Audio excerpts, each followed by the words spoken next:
Hi everyone, this is Mrs. Prosser, and I'm going to show you how to add a picture to your blog. So let's say you found a picture already, a Creative Commons picture or a public domain image.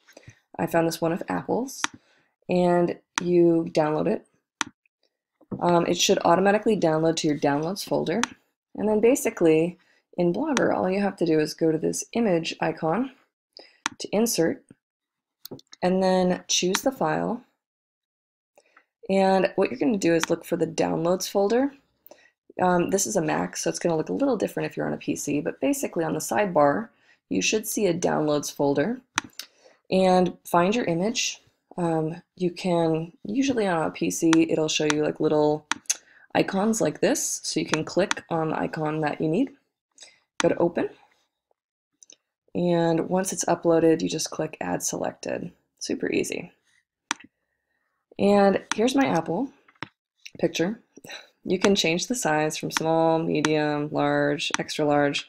Original might be too big, so I'm just going to go with large. And then the key is once you add your image, you need to add a caption. So you go down here to add caption. And since this is a Creative Commons image, I'm going to put Creative Commons image by, and then I'm going to go get the guy's name, Rob Watling. Rob Watling. Okay, and I'm going to use Rob Watling's name to link back to the actual picture. So I'm going to copy this and I'm going to paste that URL over here. That way, anyone who wants to go back and visit that picture can do so. And they can also double check that it's actually a Creative Commons image. And then just make sure you have this link in a new window checked.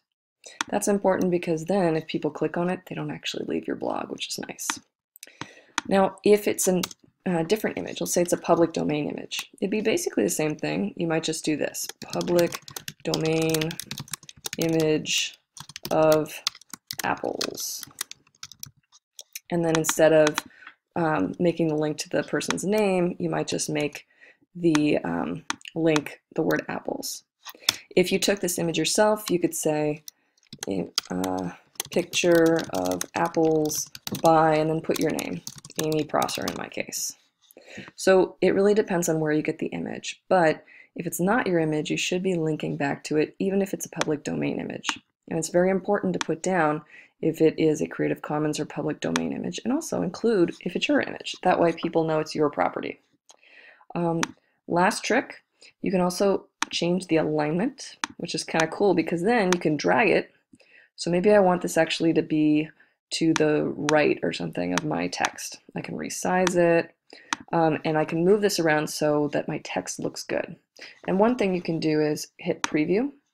It'll open up and show you what that looks like on your blog. So you can see if you like the sizing or if you want to go back and make it bigger or smaller or move the image. So that's really helpful. Use that, and then you just close that window and it'll take you right back here. So hope this video helps you as you're adding images to your blogs. Thanks for watching.